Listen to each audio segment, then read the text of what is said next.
And Shabbat Shalom. In the fall of my junior year of college, a good friend of mine, another student athlete at Muhlenberg, got into a near-fatal car accident. It was in the fall semester of her senior year, when on the way back to campus from her student teaching position, her car collided with the truck. She was part of our crew in college. She was a great student, she was in a sorority, she was involved in our college's alumni association, and most importantly to me, she was a great friend. And at a small school like Muhlenberg College, a school of only 2,100 students at the time, everyone felt the shockwaves of this accident in one way or another. That horrible event shattered my worldview. It obliterated my belief that good people get rewarded and bad people get punished.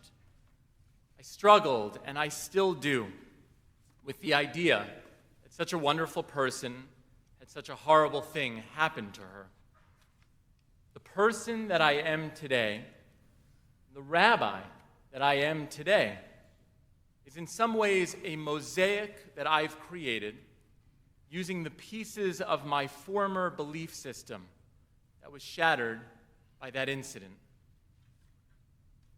Every time I share that story about my friend from college, I always feel guilty.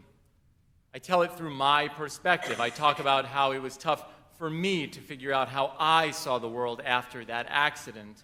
Clearly, she had it 1,000 times worse.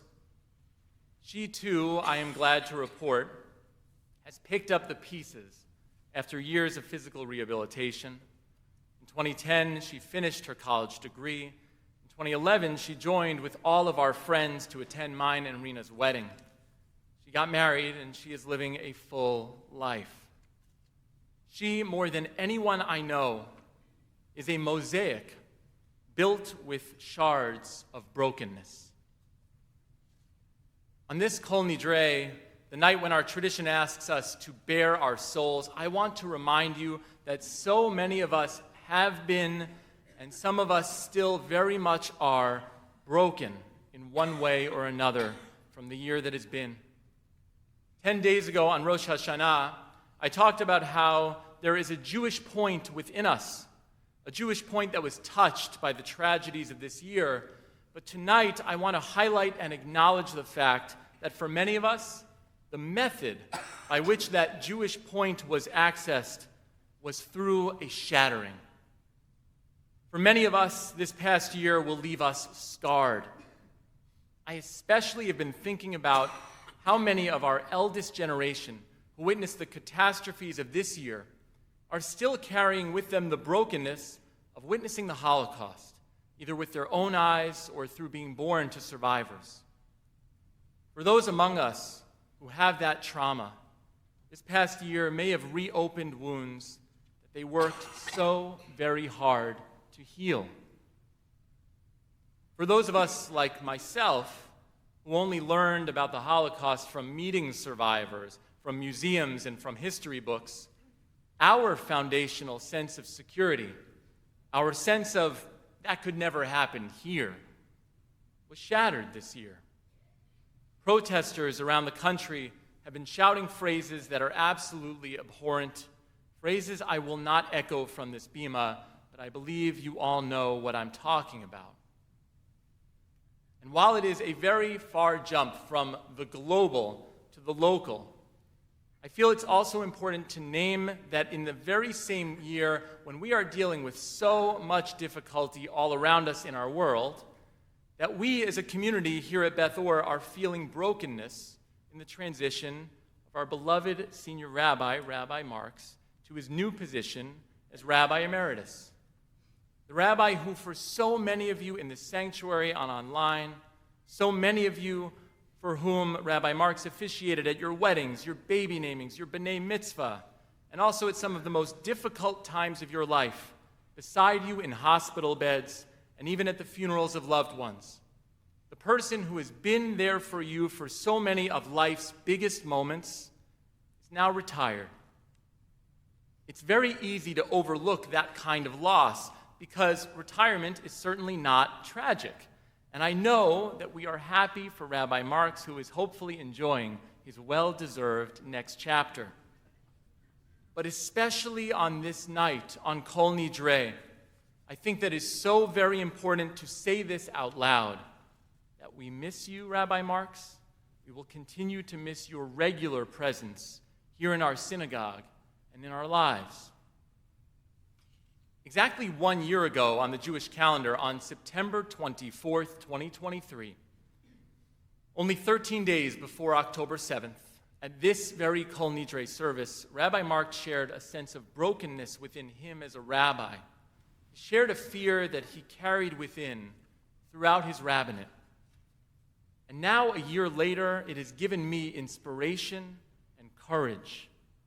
Because in many ways, what we are living through as a community right now, this moment is one that Rabbi Marks had mentally rehearsed over and over in his mind.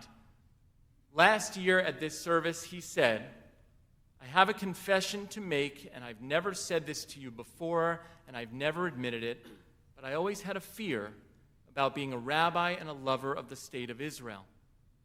I always was afraid, deep down inside, that I might find myself one day up here on the pulpit having to explain to you and comfort for you if, God forbid, something catastrophic occurred in the state of Israel. I grew up with my rabbi, Leon Kronish, Zichrono Livracha, of blessed memory, crying from the bima on the Six-Day War, lamenting as the news was coming in from the Yom Kippur War, and I imagined the nightmare of a cataclysmic destruction again, and I would be left up here all alone, trying to make sense of it all. What would I say? What would I do?" Just 1 year later, I must confess the opposite worldview. When I considered entering the rabbinate, I never worried about Israel suffering something catastrophic. I was born in 1985, long after the Six-Day War and the Yom Kippur War were dried ink in the chapters of history books. My earliest memories of the news out of the state of Israel were about the wonders of the invention of instant messaging, of tech booms, and of pioneering medical discoveries in Israel. Yes, I do remember sitting in an assembly at my Jewish day school after the assassination of Prime Minister Yitzhak Rabin. And I do remember the horrors of the Second Intifada, but the chapter of Israel in my lifetime, up until recently, was generally one of healing after the tremendous challenges of the 50s, 60s, 70s, and 80s. Even when I was in college and in graduate school, never in my wildest dreams could I have imagined Israel would be in the situation in which it currently finds itself. While Rabbi Marks and so many of you had always worried about this kind of moment, I had the bliss of growing up in a very, very different era. But tonight, I stand here telling you that I feel the full weight of what Rabbi Marks had feared all of those years. And in many ways, the weight upon my shoulders caused another kind of brokenness within me this year. My worldview, once again, was shattered. My precious worldview of a strong Israel who could never be facing the challenges that it is right now, that worldview disappeared. I stand here tonight in front of you, holding on to the broken pieces of yet another perspective of mine that has been shattered. The Torah tells us that when Moses went up Mount Sinai to receive the commandments, he was there for 40 days and 40 nights. As he spent over a month atop the mountain, we learn that the people down below went astray, and they made for themselves a golden calf to worship. When Moses descended the mountain and saw what was happening, he got so irate that he took the tablets of the law, carved by God, and threw them to the ground, and the tablets shattered everywhere in every which way. Eventually, Moses had to return back up the mountain and receive a second set. This set, unlike the first, was carved by Moses, not by God. And it was this second set, the Torah says, that the Israelites carried through the desert. But what happened to that first set that was shattered? The rabbis of the Talmud answer in the following way. Luchot v'shivrei luchot munachim be'aron. The tablets and the broken tablets rest in the ark together. Thus, the legend says that the Ark of the Covenant was not just one, but that the Ark of the Covenant held both sets of tablets. The Israelites carried their brokenness alongside their wholeness. There's a beautiful story inside the 16th century Jewish mystical text, the Reshit Chochmah, which likens the Ark of the Covenant to our hearts. To be Jewish, to be human, is to be like those ancient Israelites walking through the desert. We carry our fractures and our completeness wherever we go. It is both the brokenness and the wholeness that make us who we are. This past February, while most of us, including me, were glued to their televisions watching Super Bowl 58 between the San Francisco 49ers and the Kansas City Chiefs, a very different kind of event was about to take place in what we now know was called Operation Golden Hand. Luis Har and Fernando Merman were both taken hostage in the horrific events of October 7, 2023. And sometime in January, Israel gained intelligence about their whereabouts. They were being held in southern Gaza, in the city of Rafah. Tonight I want to tell you the story of two Israeli commandos whose identities are not known. All we know are the first letters of their names. One is named Aleph, and the other Yud. And yes, Yud is that same letter we spoke about on Rosh Hashanah, the little letter Yud that Moses placed inside the hearts of each member of the people of Israel. In the aftermath of Operation Golden Hand, news reports came out that Aleph and Yud were given a very specific task on their mission. For about a month before the operation, Aleph and Yud, along with their team, studied family photo albums of Luis and Fernando. For months, they also studied computer renderings of what the two of them might look like after 100 days in captivity. They needed this information for a very specific reason. On the night of the operation, Aleph and Yud and their team would wind their way through the streets of Rafah to the door where intelligence said that Luis and Fernando were being held. The IDF estimated that from the time that the door was breached, the IDF had approximately 3.5 seconds until the terrorists would be able to fight back. Aleph and Yud were given one job for that moment. When the door opened, their task was to find the hostages, wrap their arms and their bodies around them, and take them to the ground, while the other commandos on their team eliminated the threats in the room. At 1:49 a.m., February 12th, Special Forces broke into the building in the heart of Rafah. Aleph spotted the hostages first, but saw that there were terrorists nearby. Aleph began to shoot at the two terrorists immediately. Yud saw that Aleph was clashing with terrorists, but also was able to identify Fernando and Luis crawling on the ground. Yud, without saying a word, without thinking, jumped on top of Fernando and covered him. Aleph then grabbed Luis by the leg, dragged him onto a balcony, wrapped his arm around him and his body too, to protect Luis, the other hostage. The terrorists were subsequently eliminated, and everyone on that mission escaped back to the Israel Defense Forces helicopter. In a video released to the Israeli public and now available online, you can see a soldier in the helicopter asking Luis and Fernando, "Do you want anything? A water bottle? Would you like a blanket?" Luis Har looked the soldier in the eyes and answered, "I'm warm. My heart is warm." Can you imagine a more pure moment of wholeness, of completeness, not only for Luis and Fernando, who had just been saved, but also for Aleph and Yud and the rest of that commando team who just saved 2 strangers, but also 2 of their own? I cannot imagine a more complete moment than that. But there's one more piece of this story that I've left out until now. Aleph and Yud are in their late 20s and early 30s. Both are married. Both have infant children. When interviewed after the rescue operation, they were asked if their wives knew. One answered, "My wife is no dummy. When she caught me checking the weather in Rafah, she knew something was going on."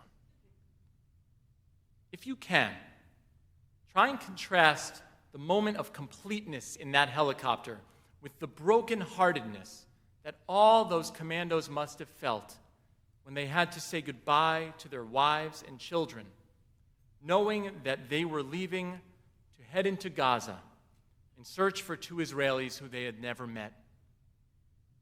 I imagine the hearts of every person on that IDF helicopter returning from Gaza carrying the unfathomable sense of accomplishment, having done in real life what most of us will only ever see done by actors in movies.